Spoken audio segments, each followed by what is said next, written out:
500 to insha Allah zan shawo maka kai. Wallahi amma tun da kin zo daman yi magana. To shikenan yaya amma ka tabbatar burin mu zai cika kuma yana da mota.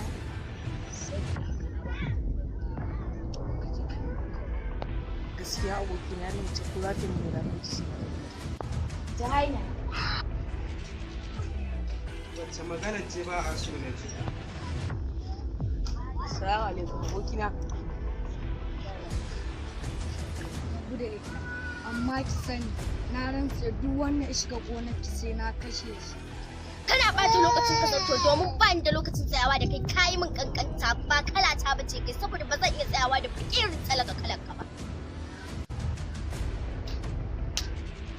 Mafashi ne kake nufi ko idan ka fasa kai ba ɗan talaka ba. Na shiga kawata kin gazarci. Kyale shi na san yadda zan yi. Yana son ki kuma. Ba mu je dole sai mu ɗaukar sa a kan hanya. Kuka haka daga ina? Ina manta ma. Zuwan nan kuma amma ina cikin wani kala kamar sai. Dan kin san ni ba zan taɓa bari ki bari kala. A baya ya fata kin ga inda na kyau a gari kiya. Haba yaya, ai kai ma dai ka sani, ka san ba zan taɓa kula ɗan wani talaka ba. Inna lillahi wa inna ilaihi raji'un. Aukiya ce.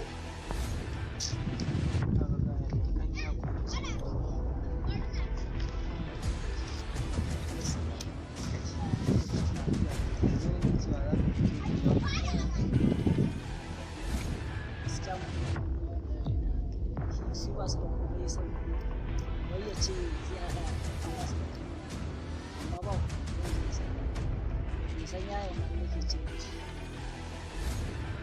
to duk ne yaya duk inda ka ce haka za a yi abokina wallahi yaya na ne da ne wanda ke shawara wai ji da kuma